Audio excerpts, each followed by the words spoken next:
Again, counsel, call your first witness. Your Honor, may I request permission to Your Honor- recognize counsel for the panel of prosecutors, Attorney Virgil Ligutan, to conduct the examination of our first witness. Your He Honor, will may be under I- the direct Counsel suspension for and control respondent, what is your pleasure? of Your the Honor, panel may of I prosecutors. register my continuing objection to the opening statement by the prosecution. Well, I don't think he'll do it again, but nevertheless, so noted. Thank you, Your Thank Honor. you. Your Honor, may I request that Attorney Virgil Ligutan be recognized to conduct the examination of our first witness. Counsel for prosecutors, Attorney Virgil Likutan, so that we can have the records clear. Did I pronounce your name correctly, sir? Your Honors, magandang hapon. My full name is Attorney Amando Virgil Discartin Ligutan, Your Honor, please. And you've entered your appearance yesterday, Yes, counsel? Your Honor. Duly entered my appearance as one of the counsel for the prosecution. You may proceed, sir. Call your Thank first you witness. Thank you so much. Mga kababayan, we call to the witness stand the first witness for the prosecution in the person of NBI Senior Agent Jean-Marc Santa Ana Calillo. Kindly bring the witness to the witness stand.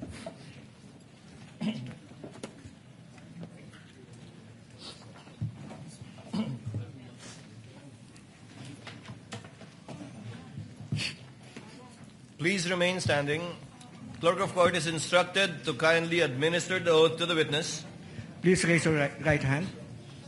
You, John Mark Calilong, I, John Mark Calilong, do swear who swear that the evidence you shall give that evidence that I give in the case now pending is in the case now pending between the Philippines in the Philippines and Vice President Sara Zimmerman Duterte and Vice President Sara Zimmerman Duterte shall be the truth, shall be the truth, the whole truth, the whole truth, and nothing but the truth. and nothing but the So truth. help me God. So help me God. Your witness, counsel. Thank you so much, Your Honors.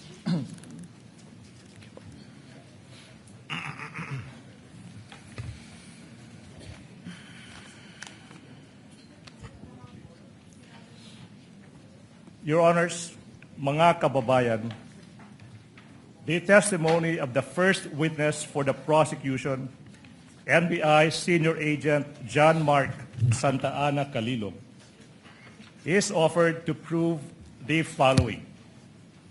Number one, si Agent John Mark Calilong ay isang senior agent of the National Bureau of Investigation. Number two, he is well-trained and experienced in the field of digital forensic examination, having undergone extensive training in the field, making him competent in identifying, preserving, collecting, and authenticating digital evidence. Pangatlo, si Agent Calilong ay bahagi ng NBI Cybercrime Division Team na inatasang mag-imbestiga sa mga pahayag at pagbabanta ng Vice Presidente laban sa Pangulo ng Pilipinas, unang ginang at dating Speaker ng House of Representatives sa isang online media briefing noong Nobyembre 23, taong 2024, pang-apat. Partikular na sinabi sa publiko ng Vice Presidente na may kinontrata na siyang tao na papatay sa Pangulo, unang ginang at former Speaker ng House of Representatives. At ito ay nakatatak na sa kasaysayan ng ating bansa bilang unang pagkakataon na ang isang Vice Presidente ay nakipagkontrata sa isang mamamatay tao upang patayin no less than the President of the Republic of the Philippines. Panglima, Your Honor, may I object? Is this a speech or an offer? Your Honor, please, with all due respect to counsel, For the prosecutor may proceed. it should not be a May I register my continuing There's objection? no proper ground. This is offer of testimony. Please hold your horses. Number 5, the public statements and threats of the Vice President were publicly live streamed and captured on video. Number 6, Agent Kalilong is a designated agent on case for the investigation. Number 7, as agents on case, Agent Kalilong personally conducted and participated in the cybercrime and open source investigation relating to the subject video and related digital recordings. Pangwalo, sa takbo ng open source investigation na pag-alaman ng NBI na ang Vice Presidente ay nagpahayag din ng iba pang kahawig na pananakot sa buhay ng Pangulo. Kasama na ang sinabi niya sa publiko na minsan naisip niyang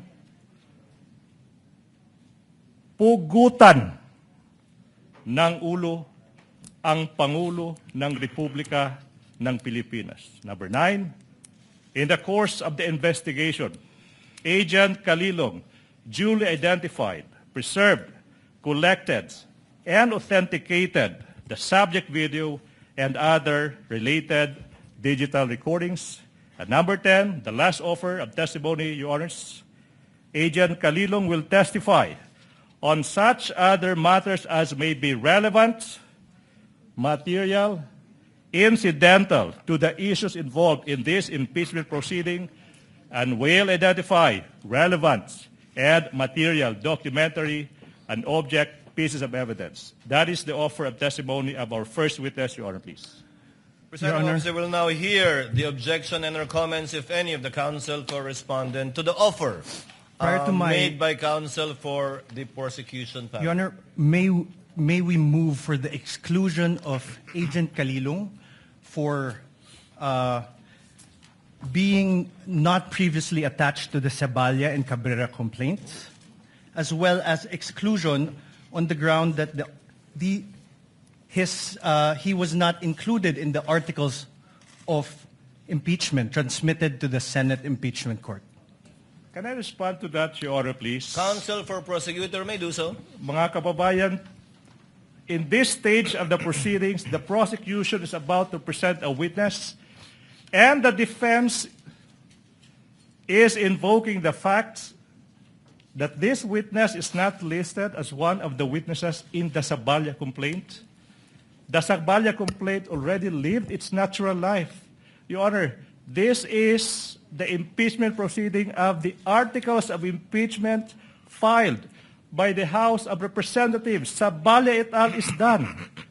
That should not be a proper objection, Your Honor, please. As to the number 2, I think the good counsel mentioned that it is not part, this witness is not part of the articles of impeachment. Your Honor, please, I have been practicing for quite some time. I don't see that. Your Honor, may I allow to reply also? Can I finish? It's not a ground. And in fact, Your Honor, please, to settle the matter, this witness is listed in the pretrial order. The issue is settled. The issue is passé. No ground for objection. Let me proceed, Your Honor. Of course not, Your Honor. There were no rulings. Counsel in the- for respondent is recognized Thank you, for Your a final rebuttal on this issue before the chair will issue a ruling. Your Honor, there were no rulings on the pretrial order on exclusion of witnesses. We have a current petition with the Supreme Court questioning the very actions of the prosecution to allow the presentation of evidence that were not attached to the Saballa or Cabrera impeachment complaints would allow the House of Representatives and the prosecution to circumvent the very procedural abuse condemned in Stonehill versus Jokno and allow the violation of the respondent's constitutional rights as held in Duterte in the House of, versus the House of Representatives. Your Honor, the prosecution says the Ceballos complaints have lived their, and they died their natural deaths. However, Your Honor, this precisely does not cure what the prosecution did. This does not cure the violation of the rights of my client. If I may, Your Honor, please. We The move chair will forward. make its ruling. The motion to exclude by the counsel for respondent is hereby denied. Chair cites Enrile versus Sandigan Bayan, which states that the prosecutors may add or rely on evidence during pretrial, even if the evidence is not stated in the complaint or articles, because only a summary is required to be stated in the articles of impeachment, in this case, and or complaint, and not a complete list of the prosecution's evidence and or witnesses. The court in general will not shackle the prosecution by limiting it to the evidence mentioned in the information and or the articles, especially when it is mentioned in the pre-trial brief, not only order but brief, of the counsel for prosecutors. But in relation to this witness, even if you will do cross, you can register your continuing objection, counsel for respondent. We are registering it, Your Honor, please. So noted. Counsel for the prosecution may proceed. Thank you so much, Your Honor. John Mark Calilong. Your Honor, may I register my objections to the purposes? Your Honor, please, I think the purposes must be specified. What are your objections? On what Your Honor. grounds? May I be You may allowed? comment on the offer of the testimony of this witness for the record. Your Honor, for the purpose number 3, this is a conclusion of fact and law. For the fourth purpose, it is also a conclusion of fact and law. And the 8th purpose, it is a conclusion of fact and law. Mr. President, Counsel for President. respondent. Before we, yes, No, Senator Judge Cayetano. yeah. Pia. I would just like the defense, when you say item number 3, can you repeat what it is? Because I'm trying to follow exactly what your objection is. So either you say it or he repeats it so we can follow. I was about to do that actually. Thank you. Item number 3 in the offer of this witness is that the NBI agent being presented is part of its cybercrime unit that investigated this this matter. That's what you're referring to as counsel? Sorry, Perhaps Your, number 4. number 4, Your Honor. Yes, not number 3. So number 4 and what else? Number 8, Your Honor. Number 8 on other threats other than the video mentioned in the press briefing. Yes. Yes, Your Honor. Correct, Your Would Honor. that be all? Yes, Your Honor. We will So not we reply. noted- We will not reply to that, Your Honor, please. Yes, please. May I continue, Your Honor, please? You may continue to John present Mark. your first witness, counsel. Thank you so much, Mr. Calilong. Reminder, nakikinig yung taong bayan, pakilakasan ng boses. Okay? Apo. Okay. Mr. Witness, maaari bang sabihin mo ano yung pangalan, edad, at other personal circumstances? I am Senior Agent John Mark Calilong, a Filipino citizen, 31 years old, with office address at NBI PhilInvest Cyber Zone Bay City, Macapagal Boulevard, Pasay City, sir. And Mr. Witness, reminder, you may answer in Filipino or Tagalog or Filipino or English, okay? Yes. Mr. Witness, what is your occupation, if any? Currently, nasa National Bureau of Investigation po ako. I'm an agent since 2021 and was recently assigned at Cyber Investigation and Assessment Center in April 2026.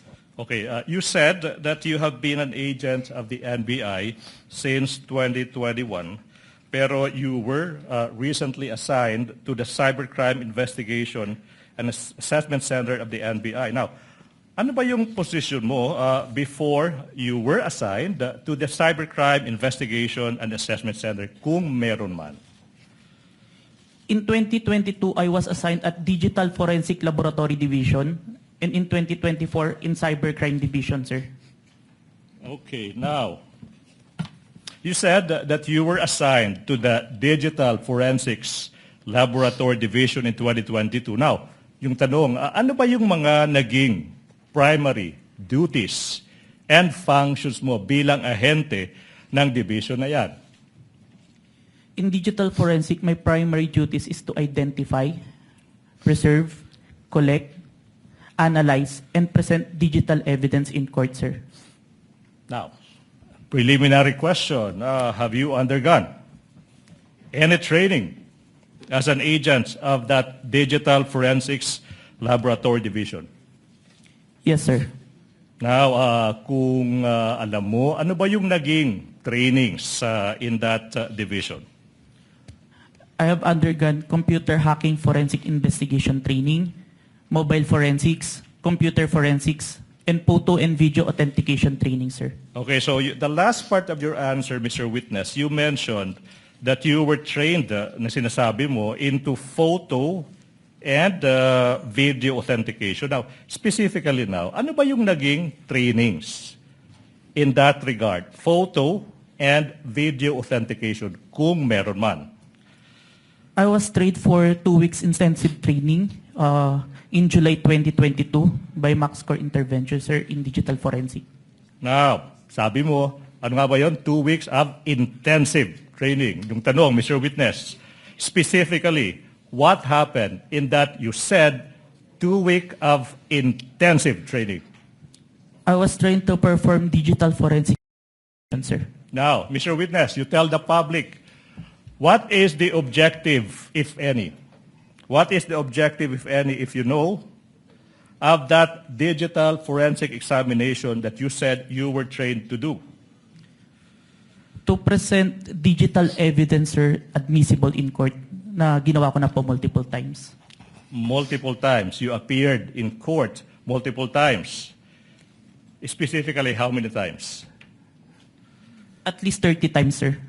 And for how long have you been practicing digital forensic examination? 2 years, sir. For 2 years. Now, let's go back, Mr. Witness. You mentioned that you were an agent of the NBI Cybercrime Division in 2024. Now, what were your primary duties and functions as an agent of that Cybercrime Division? To investigate cases in violation to the cybercrime law, sir. Cybercrime law. Now, Mr. Witness, you are testifying in this impeachment case proceeding trial against the Vice President, the respondent in this case. Do you know the respondent in this case? Yes, sir. And why do you know the respondent in this case? Because she is the Vice President and my team conducted an investigation involving her, sir. So aside from being the Vice President, your team, you said, investigated the Vice President. The question now is, what was this investigation, if you know? It's an investigation on the statement uttered by the Vice President during an online press conference briefing dated November 23, 2024. So statements uttered by the Vice Presidents in an online live stream press conference held on November 23, 2024. Now, yung tanong, ano ba yung naging participation mo, Mr. Witness, kung meron man? I am the agent on case of the investigation, sir. Now, sinabi mo ikaw yung agent on case. Now, you tell the court, you tell the public, ano ba yung pagiging ahente on the case? Ano bang ibig sabihin yan kung alam mo? It means that I gathered evidence necessary for the investigation, sir. Okay. You mentioned you gathered evidence. Now, you tell us, what do you mean kung meron man, tsaka kung alam mo, ano bang ibig sabihin when you quote, gathered evidence, unquote? It means that I viewed, identified, preserved, collected, and authenticated digital evidence in the course of the investigation, sir. Okay, now, you mentioned na you viewed, identified, preserved, collected, authenticated, sinasabi mo mga pieces of evidence that you found in the course of your investigation. Tama ba? Yes, sir. Now, Mr. Witness, yung tanong is, ano ba yung mga ebidensya na nakalap ng inyong team? One of the pieces of evidence that we gathered during our investigation is the video of the November 23, 2024 online press conference held by the Office of the Vice President, which was posted on the Facebook page of Harry Roque, sir. Facebook page of whom? Harry Roque, sir. Harry Roque. Okay. Yes, sir. Mr. Witness, sinabi mo, you gathered. And then sinabi mo kanina, pag sinabing gathered evidence, sinabi mo, you viewed, identified, preserved, collected, and authenticated. Preserved, collected, and authenticated. You mentioned the term preserved, correct? Mr. Witness, yung tanong now is, ano ba ang ibig sabihin when you quote, preserved, unquote the evidence? It means that I ensure that the evidence will be accessible at any time, sir. Okay, now, let's go to this video you mentioned. The video of sinasabi mo yung isang online media briefing ng Vice President noong November 23, 2024. Ano ba yung mga hakbang, kung meron man, na ginawa nyo to preserve that video? The NBI Cybercrime Division, through me, initiated a preservation request po kay Meta. Okay, you initiated a preservation request to Meta. Now, sinabi mo kanina na live stream yung subject video sa isang Facebook page ng isang Harry Roque, di ba? Now, yung tanong, why is it that your request was made to Meta? Si Meta po kasi yung parent company po ng Facebook. Mhm. At under po ng Meta, si Facebook, si Instagram, tsaka si WhatsApp. All requests on that platform will go to Meta po. All right, now, Mr. Witness, what proof, if any, do you have that you initiated a preservation request to Meta in order to preserve the subject video? I have a screenshot of the preservation request, a screenshot of the web page wherein I made the preservation request, sir. Who took the screenshot? I did, sir, and I used my laptop. Anong ginawa mo sa screenshot kung meron man pagkatapos dyan? I first saved po yung electronic copy sa laptop ko, then printed it. Where is this print out of the screenshot now?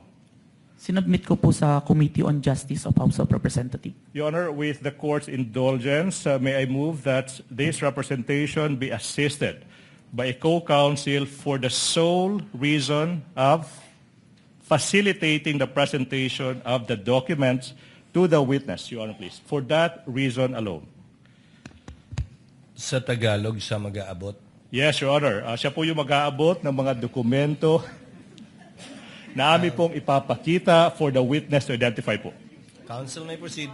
Thank you so much. Assisted by Attorney Stephen Magallon. Now, if this printout is shown to you, will you be able to identify the same? Yes, sir. Now, we invite the defense to also peruse the document. Your Honor, may I request that one of our counsels be allowed to peruse the document? Yes, one of the Thank you. counsels for respondent may look at the document being presented to the witness. May I continue, Your Honor, please? Thank you. Now, I'm showing you. Defense, can we give the document to the witness, please? Your Honor, the document must be presented to the witness. Your Honor, Give them we are some just time to perusing. look at it. But is this one of the documents pre-marked? Yes, Your Honor, please. For the record, can you state the pre-marking of this document just so that we can catch up? Much obliged, Your Honor, please. That would be P-Roman numeral 4-7 for the prosecution, Your Honor, please. Noted. Your Honor, may I manifest for the record that this is not a certified true copy? Noted. Your Honor, can I respond to that, Your Honor, please? This is an electronic copy. The rules on electronic evidence says a printed version of an electronic copy is an original. Your Honor, please. Your Honor, Counsel for the prosecutor, counsel for respondent did not object. He just simply made an observation regarding the document. So you may proceed as soon I as think the this is the document is proper time. returned to the witness. Thank you so much, Your Honor, please. What relation... Mr. Witness, are we ready? What relation, if any, does these documents have with the printout of the screenshot that you mentioned? This is the copy of the printout that was submitted to the Committee on Justice, sir.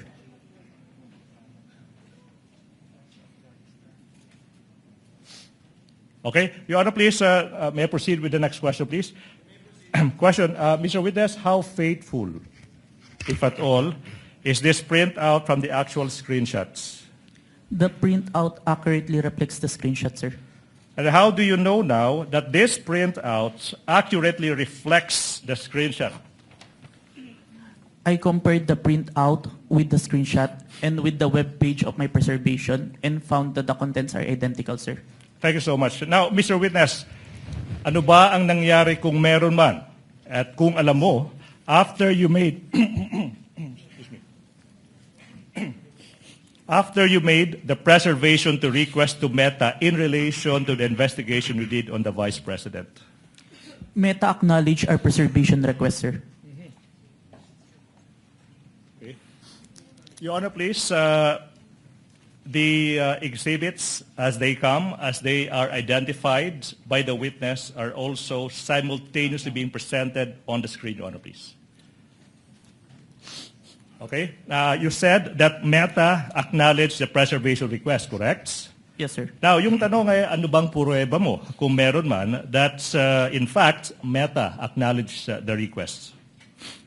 I have a screenshot of the acknowledgement of Meta email acknowledgement. Now, who took the screenshot? I did, sir, and I used my laptop. What did you do with the screenshot kung meron man?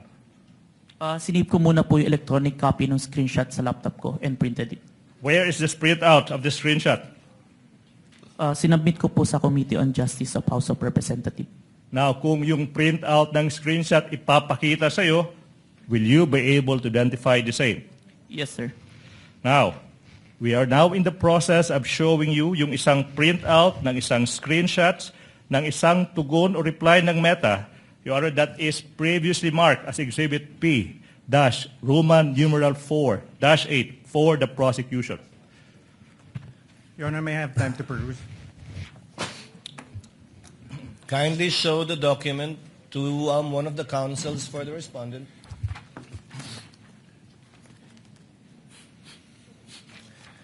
Your Honor, we note that the Exhibit P-I-IU-8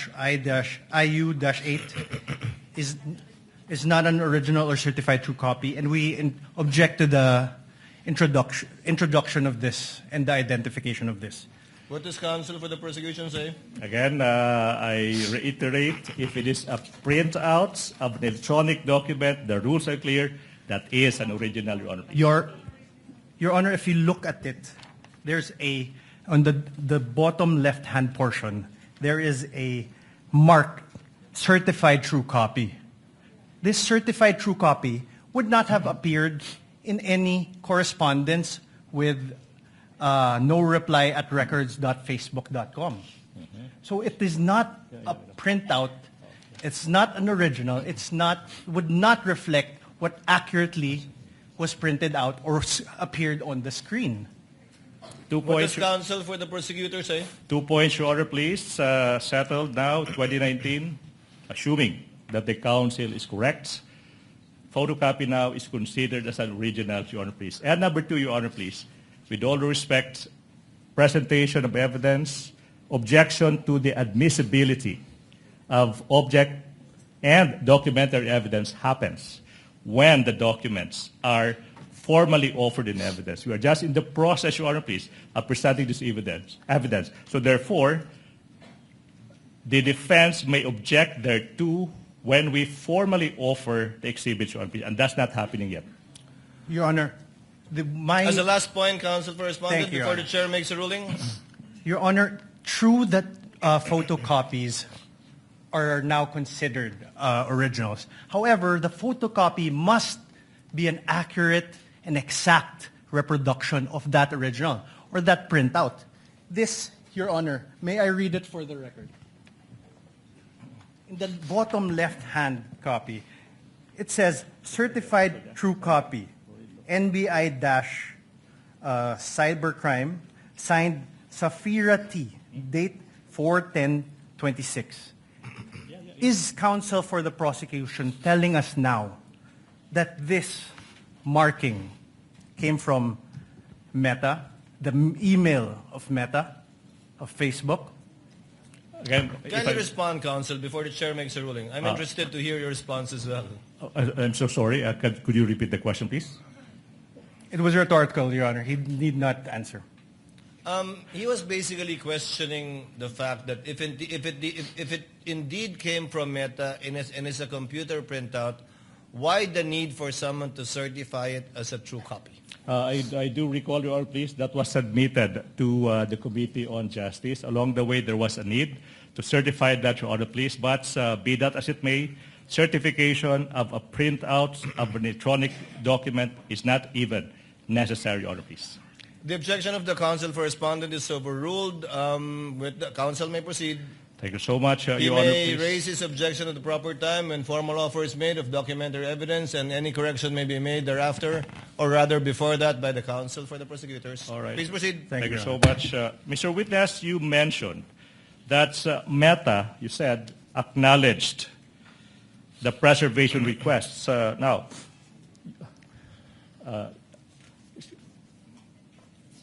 Sorry, Your Honor, please. I recall the last question. I have to proceed to presentation of the documents. Now, Mr. Witness, if this printout of the screenshot of Meta's reply is shown to you, will you be able to identify the same? Yes, sir. Now, what relation, if any, does that document have with the printout that you mentioned earlier?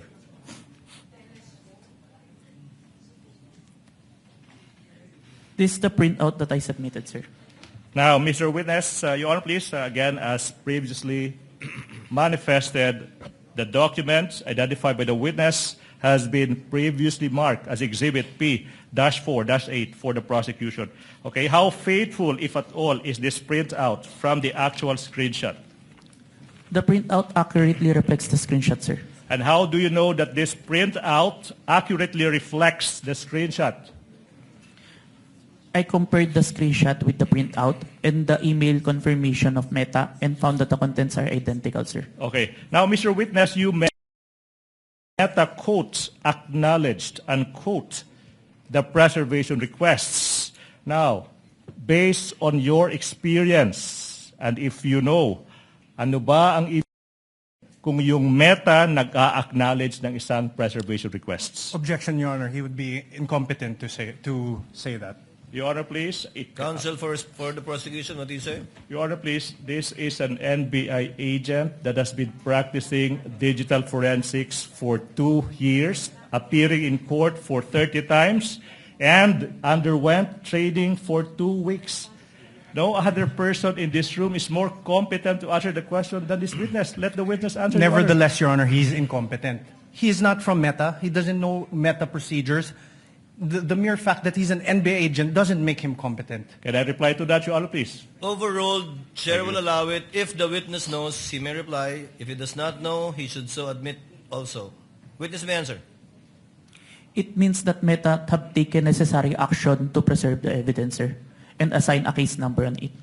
So took reasonable steps to preserve and assigned a case number.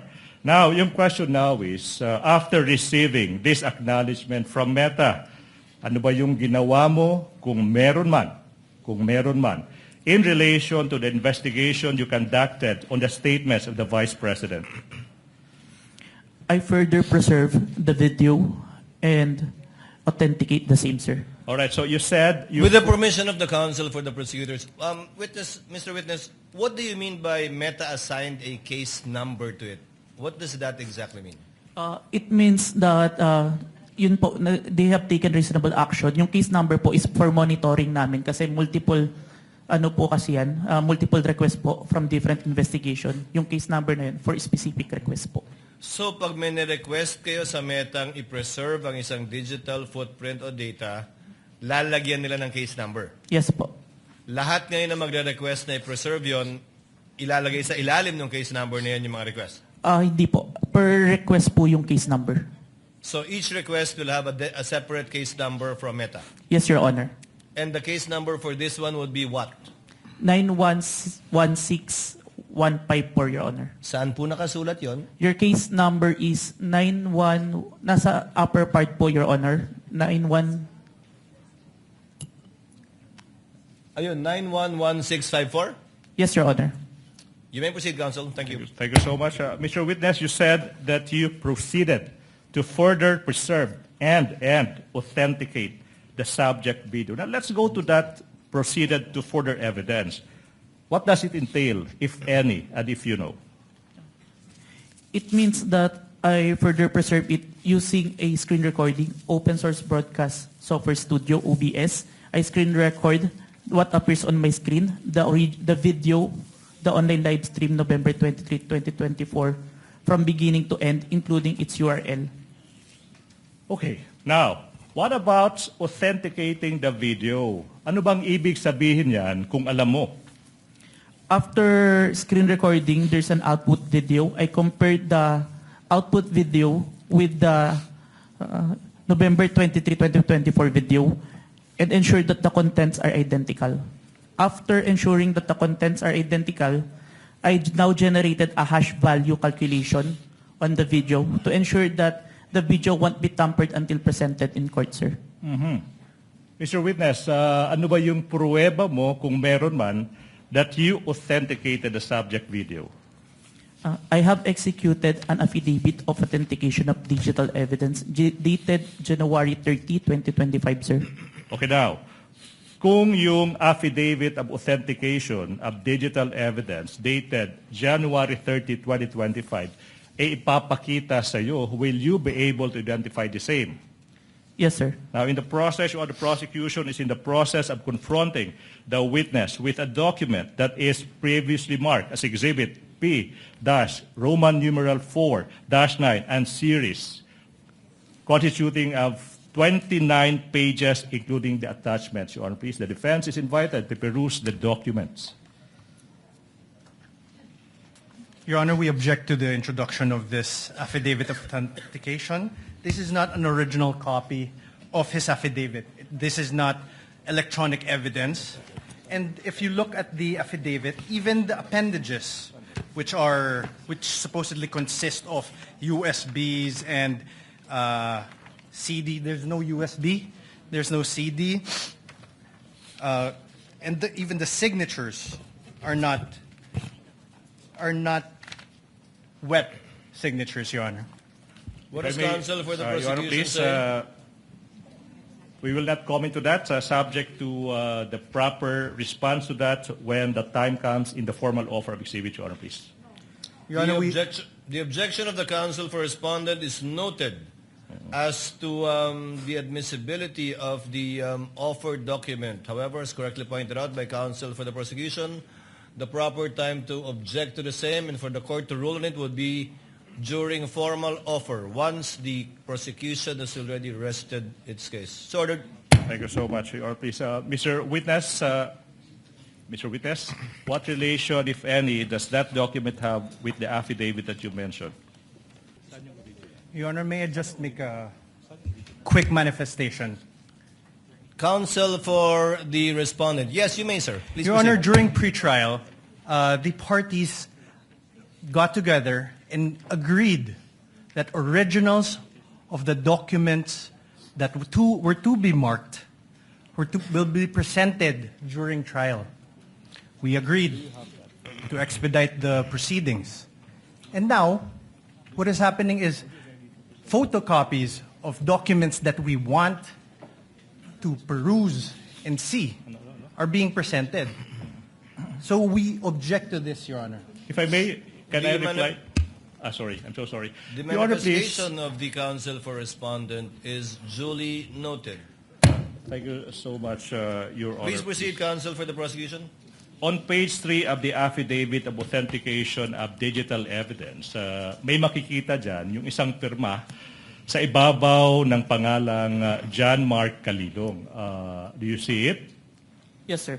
Yung tanong now is, whose signature is that, if you know? This is my signature, sir.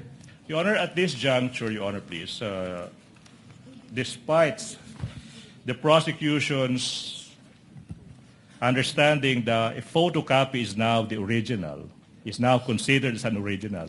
But to address the concerns of the defense, Your Honor, please, I move that we be allowed to present the original of the documents that was confronted, that the witness was confronted with. Sorry, it's a certified true copy of the affidavit of authentication, Your Honor, please. Counsel may proceed. Okay. Now, you mentioned, so I will go back. Now, Mr. Without prejudice to the counsel for respondent viewing the same Yes. with respect to its certification. Affidavit of authentication of digital evidence dated January 30, 2025. Now, so it's a certified true copy, correct? Now, we are confronting you now with a certified true copy of the same document. After perusing the same, you have to tell us what relation, if any, do the documents before you have with the documents, affidavit of authentication of digital evidence that you mentioned.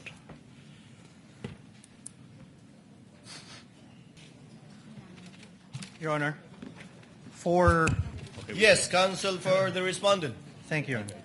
You may proceed, sir, for your comments. Sir, for Your Honor, for P-I, P-4-9H.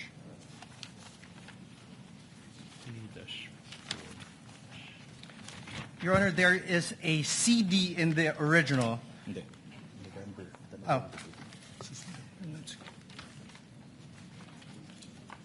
9-4 ba yan? 9-4? Careful. 9-4. Just look at the original. Counsel, what are you referring to again? P-dash? P-4-9 what? Spot the difference. Your Honor, for P-4-9H, in the original, there's a marking, November 23. And in the photocopy, it is only a photocopy of the CD, Your Honor. So there's a difference. Noted. You can reply to that, Your Honor, please. Counsel, let's get all of his comments first. The page after Thank is you. already a USB. Your Honor, the page after in the original is a USB, which is Annex E-1, with markings October 18, 2024 video, CL PPS 182. However, in the photocopy, there is no such photocopy, the marked photocopy, there's no such thing. So the order is no longer the same moving The, forward. so the order is no longer the same moving forward, Your Honor. Yeah, that's it. Even in that very same one, which I assume is P-4-9K, does not have any date marking, Your Honor. It's not the same So document, the conclusion. It is not the same document. It's not faithful reproduction of anything, Your Honor. The photocopy is not a faithful reproduction of the certified true copy. That's what you're stating. Yes, Your Honor. What does the counsel for the prosecution say? Your Honor, counter manifestation that the documents that the defense are perusing have been identified by the very person who authenticated and who executed that exhibit. So, Your Honor, please, we move that the comments of the defense be noted, Your Honor, please. Your Honor, that's irrelevant. What we're saying is that this is not the copy mark. It is not the same as the original, which he says it's the same thing which is identified. What he's saying is off tangent. What he identified earlier, which is the marked copy, which is the copy marked during pretrial, is not the same document as they are passing on as an original. Your Honor, this is the Counsel issue for here. respondent, that is a proper subject matter too for your cross to point, if at all, the distinction and difference between the two copies, which counsel for the prosecution can use as a subject matter for his redirect. Thank you, Your Honor. Because you can confront the witness with respect to the certified true copy that is different from what he identified earlier, impugning, Your if at all, his credibility as a witness in this case. Thank you so much, Your So Honor, we please. note the comments and observations of the counsel for the respondent. I got lost. So it's being reviewed and has not yet been given to the witness, right? Your Honor, may I just register our continuing objection? So noted and so registered. Thank you so much. Can we proceed?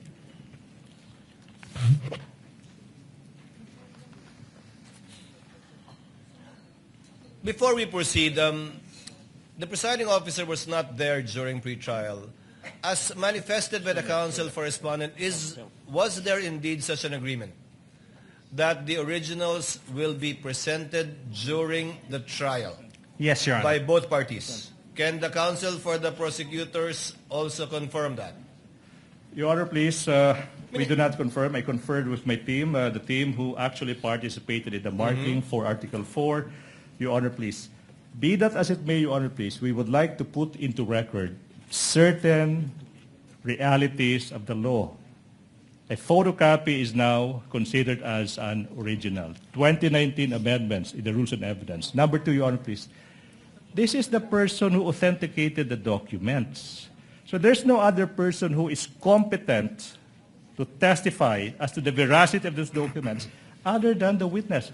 Your Honor, please. that's only a So you do not conclusion, Your Honor. confirm? No, You Your do Honor, not please. confirm such an agreement during pretrial? We do not confirm that, Your Honor, please. So, Chair would like to advise the parties. The court understands the exceptions to the original document rule and will so implement the rules in that regard.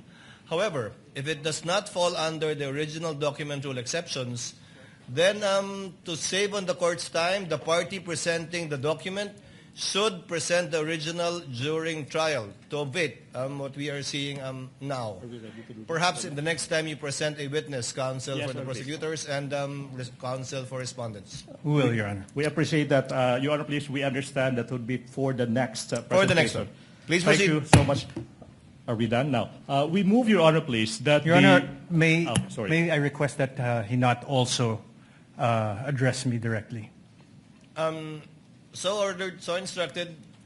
Kindly address all of your queries and statements to the presiding officer and use the third person when referring to your fellow counsel for the other party. Much obliged, Your Honor, please. We move, Your Honor, please, that the marking in the affidavit of authentication of digital evidence that was previously identified by the witness, a photocopy, the markings of the same be transposed, Your Honor, please, to the documents that this witness is being confronted with at present, Your Honor, please. We object to this, Your Honor. This is precisely our earlier objection. They're marking a new document. That's why they're asking that it be marked again, which defeats the very purpose of our pretrial. If I may for the reply, Your Honor, please. Your Honor, Can I continue? Kindly I wasn't allow done. the counsel for the prosecution to speak. So the hearing will proceed, Your Honor, please. I will withdraw that motion. We will stand by the presentation, the photocopy allowed by the rules and identified by the witness who actually executed the affidavit. May proceed, Your Honor, please. I hope that satisfies counsel for respondent. You may proceed, sir. Thank you so much, Your Honor.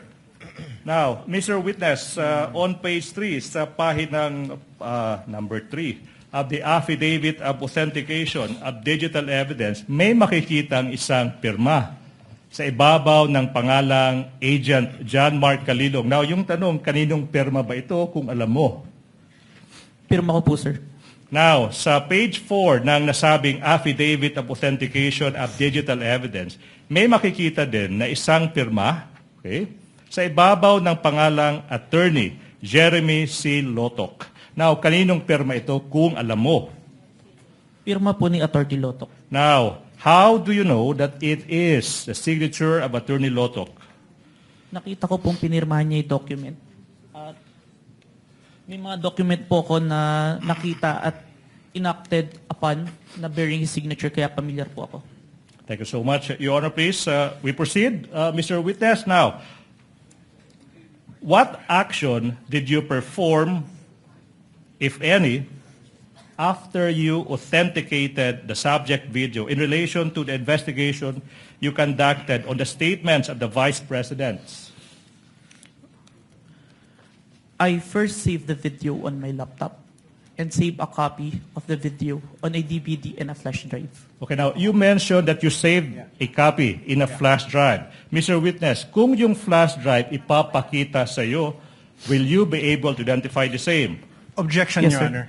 We Oh. object. What is the objection of the counsel for The respondent? document identified by the by the witness was the photocopy, and the appended there's no flash drive, CD, or anything appended upon that. So there's nothing, no foundation for this question. I have to reply to that, Your Honor, please. This is And a reply, counsel for the prosecution. This is a non-issue. I asked the witness, what did he do after saving the video? And he said he saved it in a flash drive without referring to any document attached to the affidavit of authentication. Basis is laid, Your Honor, please. This is a non-issue. We may proceed, Your Honor, please. Your Besides, Honor, counsel, may I counsel respond? for the respondent. This is not a surprise. This was flash drives. Several flash drives were pre-marked during the pre-trial. Your Honor, may I conference. reply first before? I believe 7 on the part of the prosecution and several on the part of the respondent too. But you may proceed, sir. Your Please. Honor, that is not my objection. My objection is the very basis upon which the witness introduced this flash drive was the affidavit. The affidavit. And there was no affidavit upon the, there was no attachment upon the affidavit which they introduced. So the very questions that he has do not have any foundation. No? Can I Counsel for the prosecution, Your before Honor, the court, please. the presiding officer makes a ruling. Ako'y magiging parang sirang Your Honor, I just said that this witness said that he saved a copy of that video in a flash drive. So the logical question now is to ask him if this flash drive is presented to him, is he able to explain and or identify the same? I don't see any proper basis for an objection to that, Your Honor, please. Presiding officer will make a ruling. Objection is overruled. The prosecution, counsel for the prosecution, is trying to comply with the requirements enunciated by the Supreme Court insofar as such pieces of evidence is concerned. Number 1, establishing its origin. Number 2, to trace the chain of custody insofar as the transfer to a storage device is concerned. And finally, how it reached this court. So the objection is overruled. Thank you so Witness may much, answer. Your Honor, please. Now, Mr. Witness, Attorney Bagalion, please confront the witness with the flash drive. Mr. Witness, I'm now showing a flash drive that is previously marked as Exhibit P-Roman numeral 4-10A, containing the subject video that is previously marked as Exhibit P-4-10 for the prosecution. Question: what relation, if any, does this flash drive have with the one you mentioned?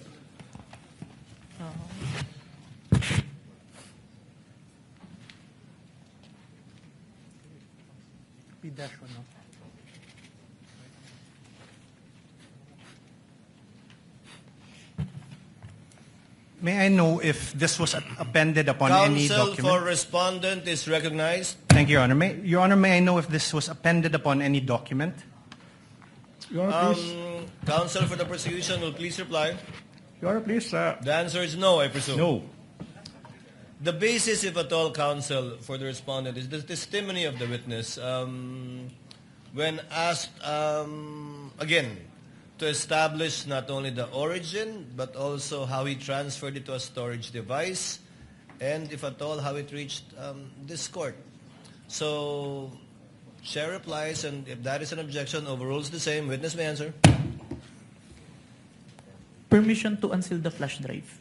You may do so, sir. Thank you, Your Honor.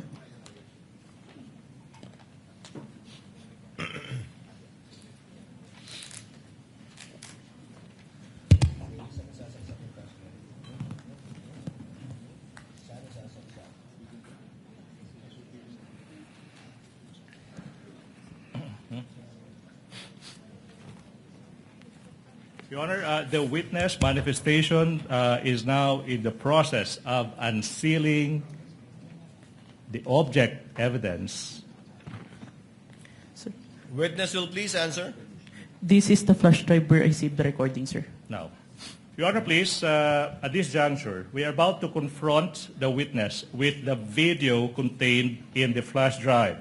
Your Honor. And, Kindly let the counsel for the prosecution finish. Yes, Your Honor. thank you so much. And in the interest of time, Your Honor, please, we move that we allow Attorney Magallon to transport himself to the technical booth to facilitate, Your Honor, please, the playing of the video when the time comes. Counsel for respondent. Your Honor, may we know how long the video is? We will arrive to that, Your Honor, please. No, I'm also curious. How long All right, is now. this for us to know? How long is this particular video? Namely, Exhibit P, Roman numeral number 4, 10A. Your How Honor, many please. minutes or seconds would this be? Exactly, the video is 2 hours and 26 minutes and 10 seconds. But wait, Your Honor, please. We will aid the court in this regard. We will not be showing the entire 2-hour video, Your Honor, please. We will be presenting the relevant portions of the video, Your Honor, please, sanctioned by the rules and subject to the defense doing whatever they want with the remainder of the video, Your Honor, please. Your Honor, So, what will you play exactly, counsel? Your How Honor, many please. minutes or seconds? We counted, it's 2 minutes and exactly 18 seconds, Your Honor, please. 2 minutes and 18 seconds of a 2-hour, 26-minute, and 10-second video, Your Honor, please. Your What does Honor, counsel for respondent say? we object. Based on Your Honor, based on the rules, part of a video documentary must be presented, Your Honor. Come again? I'm sorry, counsel? Yeah. Hold on, Your Honor. I'm sorry, counsel? I did not get what you Hold said. on, Your Honor. Your Honor, under Rule 132, when part of a transaction, writing, or record given in evidence, the remainder must be shown. When part of an act, declaration, conversation, writing, or record is given in evidence by one party, the whole of the same subject may be inquired into. And when a detached act, declaration, conversation, writing, or record is given in evidence, any other act, declaration, conversation, or record necessary to its understanding must be given into evidence. Your Honor, we request that the entire video be played. Your Honor, can I respond to that, Your Honor, please? Can I respond to that? What does the counsel for the prosecution say before the chair makes a ruling? Your Honor, please, we don't want to put the defense on the spot, but that is a misreading of the rules. Your Honor, please, counsel cited Rule 132, Section 17. With all respect to the defense, that doesn't serve your interest. It serves the interest of the prosecution. May I explain? Reason. If we read Section 17 of Rule 132, it says, when part of transaction, writing, or record given in evidence, the remainder is admissible.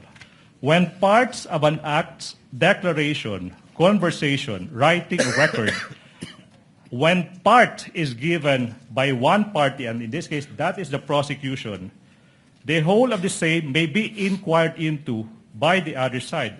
Meaning, it's simple.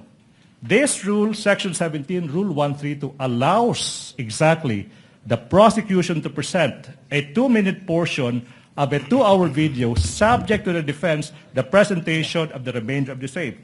Be that as it may, Your Honor, please, the rules are clear. Number 2, we invoke, Your Honor, please, the ruling that it is for the prosecution to decide what to present, when to present, how to present, and whether to present at all. Be that as it may, Your Honor, please, the defense will not be prejudiced exactly because when the time comes for the defense to present their evidence, they can present the remainder of that 2-hour video. What we are saying, Your Honor, please, for the interest of time, for the prosecution's presentation of evidence, we deem that's only a 2-minute portion of that 2-hour video is relevant at this point in time, Your Honor, please. We move for a ruling. Your Honor, if I may respond. As the last response, Your Honor, counsel for the respondent. The prosecution cannot be allowed to present a truncated part of a whole 2-hour, 26-minute video. That will not provide the context necessary for the understanding of what occurred during that night on November 23, and also not allow the proper identification by this witness. Your Honor, sorry, I will not even reply to that, Your Honor, please. Chair would like to ask, who did the edit? From the, how many hours? 2 hours? No. Your Honor, please, can From I the reply to that? total, who did the edit? Was the witness the one who did the edit, or was it already the prosecution? Your Honor, there's no editing done. There's meaning, no editing done. Who got that shorter portion? No, Your Honor, please. What we are presenting are portions of the entire 2-hour video. And this witness, I think, will be able to identify the specific timestamps of that preserved,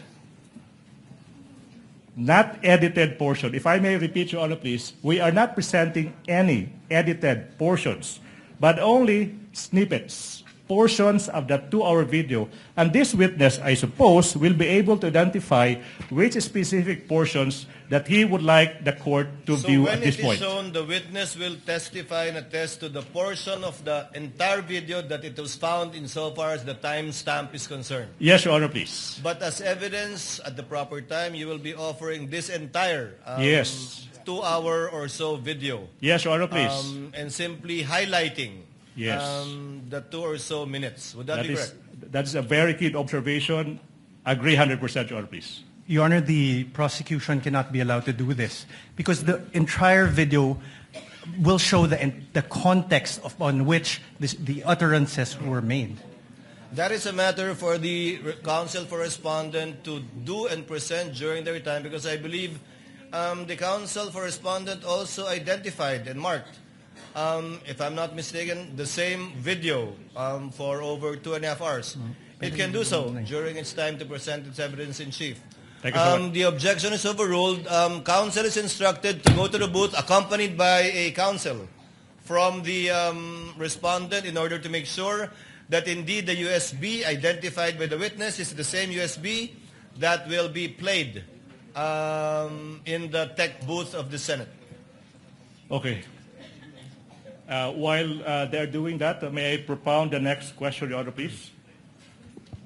Yes, counsel, No. you may proceed. Mr. Witness, John Mark, listen. Now, you mentioned kanina that you authenticated the subject video by recording the same through sinasabi mong open broadcaster software OBS, and then you compared the contents of the recording and the subject video. That's one. And you also said that you investigated certain statements made by the Vice President on November 23, 2024. Yung tanong, no? What particular statements of the Vice President did the NBI deem proper to investigate? The statement of the Vice President where she uttered that she already talked to someone to kill the President, the First Lady, and the former Speaker of the House if something's happened to her.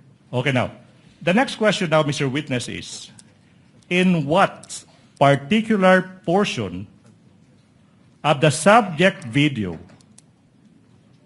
in what particular portion of the subject video did the respondent utter that she already contracted a person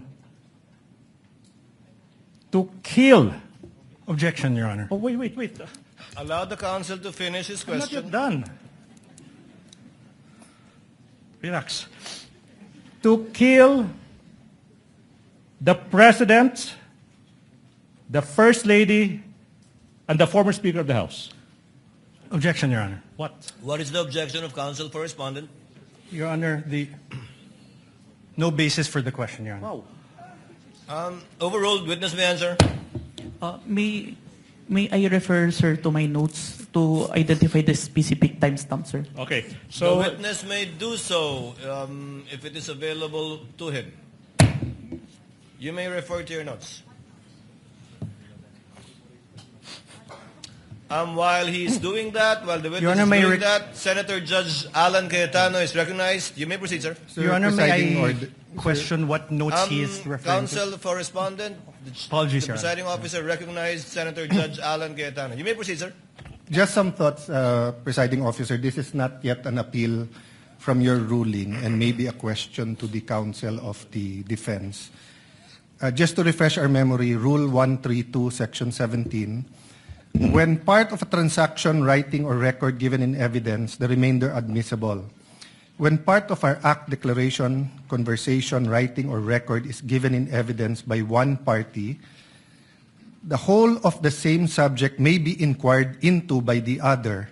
And when a detached act, declaration, conversation, writing, or record is given in evidence, any act, declaration, conversation, writing, or record necessary to its understanding may also be given in evidence.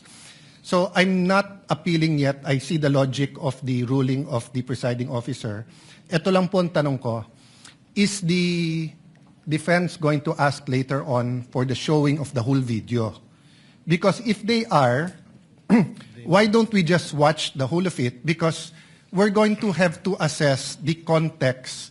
If it was really a threat, what did she say before or after? And I don't really want to go home today believing one thing based on a 2-minute clip and then come back next week to watch the 2-hour clip. I think most of us saw parts of the clip. Of course, I don't also feel like watching the 2-hour, I don't even watch 2.5-hour movies, much less this. But I'm just putting this at the feet of the presiding officer and my colleagues na kung gagawin din naman natin eventually yung 2.5 hours, mas gusto ba natin putulin muna ngayon at may iniisip tayo and then later on the 2 hours? Or can the two parties agree of the 2.5 hours, which one yung may context? So I'm not criticizing the prosecution's motion. I see what you mean. May I ask that one question to the defense, if they're going to ask, presiding officer? Precisely. For the presiding officer, we cannot dictate nor predict what either counsel for the prosecution or respondent will do during the presentation of their evidence in chief. Even if they say yes to us now, Yes. actually they have every right to change their mind and Yes, I agree, Your Honor. not But do so that's- anymore. But if they do answer now that they want it shown, may we consider, I mean, if I'm the only one who wants to see it as a whole, then I will submit to everyone else. But if everyone else is saying we will eventually watch the whole of it, we might as well get it over and see the context of the whole video. Unless the two parties can agree that they only want to look at 30 minutes or 1 hour. I don't know what context they're talking about. I'm just trying to expedite Both presiding officer. parties, Senator Judge Alan Cayetano, marked the same video, Yes. May I ask which is over 2 hours. Now May it I is- just ask the defense, do they plan to ask us to watch the whole? Counsel for Defense will please reply to the question of Yes, Your Senator Judge Cayetano. First, Your Honor, precisely why we're asking to watch the video is because we don't know what the contents of that video is. We don't know if it's any different or the same with our video. And to answer the question of the Honorable Senator, yes, we will be asking the entire 2-hour, 26-minute video to be presented and watched later on during our cross. So on that point, Mr. President and presiding officer, hindi naman nakalagay sa Section 17 when. And usually, at least for myself, if I have to watch 30 minutes and then may emphasize na 30 seconds, 2 minutes, 1 minute, pinapanood muna yung buo and then saka papanoorin yung maikli na ine-emphasize para walang prejudgment. Kasi pag nauna yung portions na maliliit and then saka mo lang sasabihin later on, eto pala context nito. Medyo umiiba. But again, no, I'm only one of the 24, so I leave it to my colleagues. If we're going to have to watch it anyway, may I ask the presiding officer what the pleasure is? But since the rule doesn't say, personally, I'd rather watch the whole thing and get it over with, then allow the prosecution to pick out the portions that quickly say, that goes into the center of the controversy or what they want to prove. Without disagreeing with Senator Judge Cayetano, for the presiding officer, it's just that I don't think the court should impose or dictate upon either party how they will present their evidence in chief. Although it would save the court some time if they But we can also waste a lot of time arguing about this instead of Yes. watching the 2-minute video. Mr. Presiding Officer, I'm not saying we dictate because there was an objection, you ruled. You can change your ruling or we can appeal. But I'm saying I'm just one. So if everyone agrees na portion muna, I will submit to that. But if everyone else thinks na panoorin na yung buo, then baka I can appeal your ruling without voting. So I'm just bringing up this issue for expediency, but I leave it up to what everyone else thinks about it. You know, Your Honor, if I may, we also move for the reconsideration of the earlier ruling of the Honorable Court. Council cannot move for the consideration of the ruling of the chair. Only a senator judge Your Honor, can do may so. we Council. manifest that we intend to present the whole during cross-examination, Your Honor. Presiding officer declares a brief recess. Thank you so much, Your Honor. So, can I go to